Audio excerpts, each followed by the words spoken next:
Good afternoon. I will provide you information about this incident that is known at this time. The unidentified male suspect was observed walking onto the parking lot of the GSR from the north part of the property. The suspect continued walking on foot to the valet area of the GSR. Once at valet, the suspect produced a handgun and pointed it at a group of victims. The suspect's firearm malfunctioned, however, he was able to make it operable. Once operable, the suspect fired multiple times at the group of victims at valet. In total, 5 people in the valet area sustained gunshot wounds, and 1 victim was pronounced deceased on scene. 4 other victims were transported to a local area hospital. Of those 4 victims, 1 was declared deceased at the hospital, 2 victims remain in critical condition, and 1 has been released from the hospital. It was later determined that the suspect had multiple firearm magazines with him at the time of the shootings.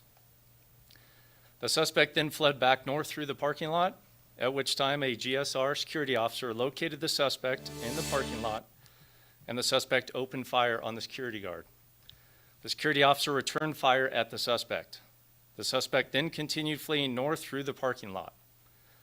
Another victim was driving through the parking lot, and the suspect opened fire on this person, striking the victim.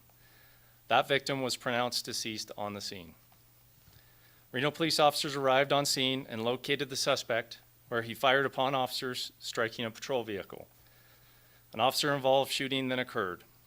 Multiple officers from the Reno Police Department discharged their firearms, striking the suspect. The suspect was taken into custody and transported to a local area hospital, where he remains in critical condition.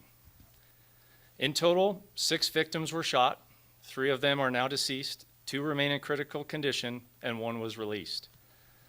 At this time, we have no reason to believe there is a connection between any of the victims and the suspect, and we have no known motive by the suspect.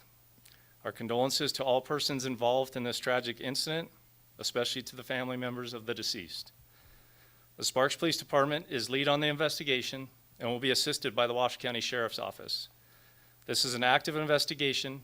Any new information related to the investigation will be released by the Sparks Police Department through written communication when possible.